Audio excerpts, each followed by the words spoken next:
God, I hate the sound of my own voice. Now would you look at those top of the line PlayStation 1 era graphics. Back in the day these were cutting edge. I honestly thought graphics couldn't get much better than that. Keep in mind that this is 1999, a full 6 years after Steven Spielberg showed me giant computer animated dinosaurs on the silver screen. Somehow I must have forgotten that things improve over time. The gameplay here is pretty simple. You punch, you kick, you crush your enemies and hear the lamentations of their women. Well, maybe not that last part. But you do have grapple attacks which are done using a combination of direction and face button presses, much like you would use to execute special moves in the Mortal Kombat games. And like the Mortal Kombat series, this game isn't afraid to shed a little bit of blood. You can bleed from about anywhere in this game, and it takes very little to get the red stuff flowing. Hell, Dr. Death will bleed from his arm after taking a snapmare. Let's be clear on one thing here. I'm not approaching this game with any rose-tinted lenses on my glasses. Mostly because they aren't available on my prescription, but also because you'd have to be a fool to not see how much this is aged. The wrestling games of today may not always be better as complete packages, but their presentation and gameplay is leaps and bounds beyond this. You can't argue that this ring entrance is presented any better than this one.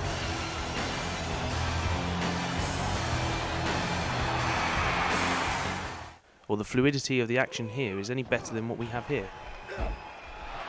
Or that commentary on WWF Attitude is better than the commentary on WWE 12. Actually, scrap that last one. The commentary on WWF Attitude is amazing in terms of the random weirdness that comes from the mouths of Shane McMahon and Jerry the King Lawler. The governor is not the brightest. His motto is, save the whales, collect the whole set.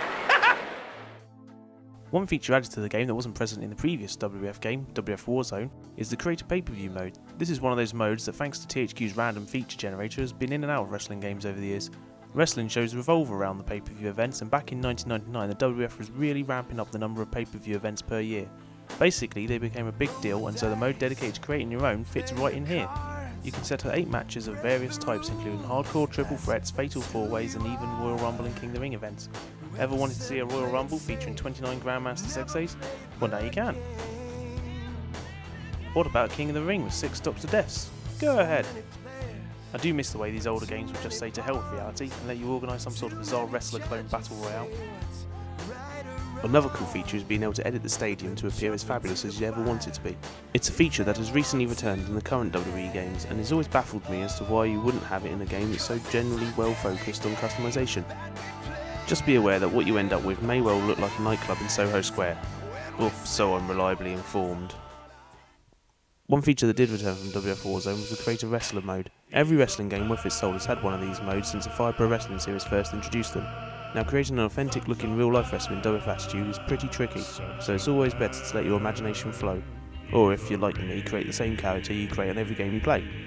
I call my guy Casey Jones. He doesn't look like Casey Jones from Teenage Mutant Ninja Turtles, but I like the name and it's stuck ever since I first started making him on WWF SmackDown.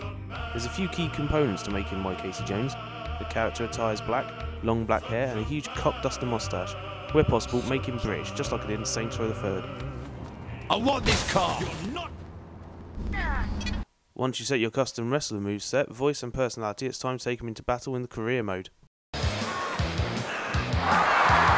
out that sweet entrance music. Ain't it glorious? When you play through career mode, you work your way through all the rankings, fighting at house shows at Shotgun Saturday, remember that? And eventually Monday Night Raw and pay-per-view events. As you go along, you build up your status to get title shots, and hopefully win the European, Intercontinental and WWF Championship. But that takes ages, so I just played the first few matches and then got bored. While the progression in career mode is a lot more defined than in the more recent games, it does lack a crucial feature of WWF programming, that being the storylines. Now back then I probably wouldn't have cared about that, but after the SmackDown series came along we pretty much demand storylines in all the wrestling games. I don't know if I'd want a WWE game without one now. One thing WWF Attitude did better than most games was screw up royally. Back then, working with three-dimensional models in games was a tricky prospect. Doing something as simple as making sure a character appeared in the right spot spatially could be a challenge, and WWF Attitude faced that challenge and failed miserably. You wouldn't be able to get through a match without characters appearing out of place or objects not appearing as they should, like these stairs. Best of all, there was a bug with some submissions that would lock characters in unbreakable cycles such as right here. It meant that you were left with two options: stand around listening to some of the most disturbing grunts of all time,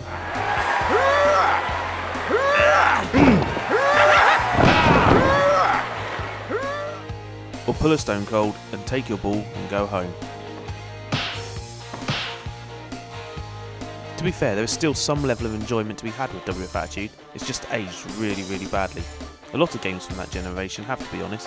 It's a result of added complexities that creating games in a three-dimensional space would lead to in time, when developers were still learning just how to make it all work in limited hardware. I'm not sure how long it would be before games such as WWF Attitude and its following two ECW games begin bordering on unplayable compared to the modern games, but before that happens, there is one rematch that needs to take place. The biggest of all Attitude matchups, Stone Cold Steve Austin versus The Rock. Steve Austin does what he wants when he wants. The Rock is and will forever be, and The Rock means forever be the people's champ. Man, he makes it look easy. Booyah! Out like a light. Come on, get up.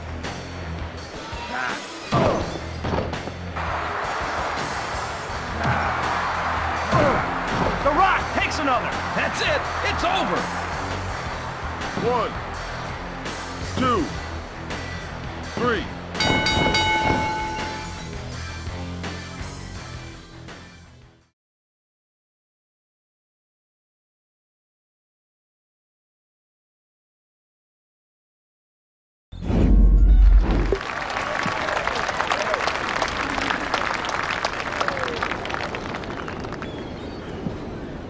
This will be the lob wedge or 60 degree. He's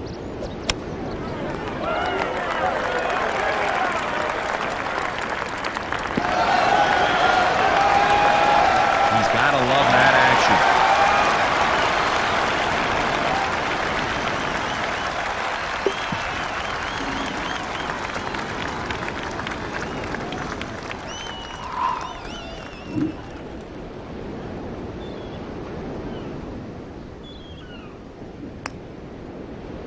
Count that as a bird to go 100.